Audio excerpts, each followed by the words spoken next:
சொர்க்கம் மாதிரி இருக்கிற சிரமணம் எம்பெருமான் கோயிலை பற்றி தான் இந்த வீடியோவில் பார்க்க போகிறோம். இந்த கோவிலுக்கு நிறைய இடத்துல இருந்து மக்கள் வராங்க. குறிப்பாக சனிக்கிழமை தோறும் இங்கே அன்னதானம் கொடுப்பாங்க. இந்த கோவில் உள்ள நிற்கிற இந்த பைக்கெல்லாம் பார்த்தாலே உள்ள எவ்வளோ பக்தர்கள் கூட்டம் இருக்குன்னு உங்களுக்கு தெரிஞ்சிருக்கும்.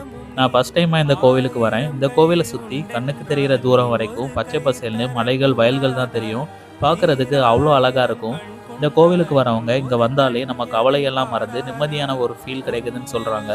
கோவில் மூலவராக இங்கே எம்பெருமான் கூட ஸ்ரீதேவி பூதேவியும் காட்சி தராங்க. சாமியை அலங்காரத்தில் பார்க்கணுமே, அவ்வளோ அழகாக இருந்தார். நல்ல தரிசனம் பார்த்தோம், மனசு நிறைவாக இருந்தது. கோவில் உள்ள சுற்றி கும்பிட்டுட்டு வெளியே வரும்போது அன்னதானத்துக்கு கியூ நின்றுட்டு இருந்தாங்க. லைனில் நின்று ஒரு வழியாக இடத்த பிடிச்சிட்டோம். பாயசத்தோட சாப்பாடு போட்டு அசத்திட்டாங்க. இங்கே நீங்கள் விருப்பப்பட்டால் அன்னதானத்துக்கு உங்களால் முடிஞ்ச உதவியை பண்ணலாம். 10 ரூபா கொடுத்தா கூட அன்போடு வாங்கிப்பாங்க. இந்த இடத்த தாண்டி போகும்போது இன்னொரு அம்மன் கோவில் இருந்தது. போகிற வழியெல்லாம் அவ்வளோ அருமையாக இருந்தது. சொர்க்கம்னு சொல்லலாம். சிரமணம் ஒரு இவ்வளோ அழகாக இருக்கும்னு இங்கே வந்து பார்த்ததுக்கு அப்புறம் தான் தெரியும்.